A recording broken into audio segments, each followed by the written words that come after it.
हवन के देखी शुभ काज होला, पंडित हवन कराई बड़ी देर होला।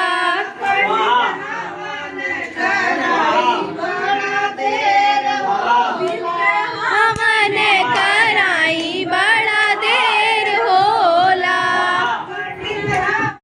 केहू जहाँ तोहरे आंगुरिया, केहू जहाँ तोहरे दुअरिया।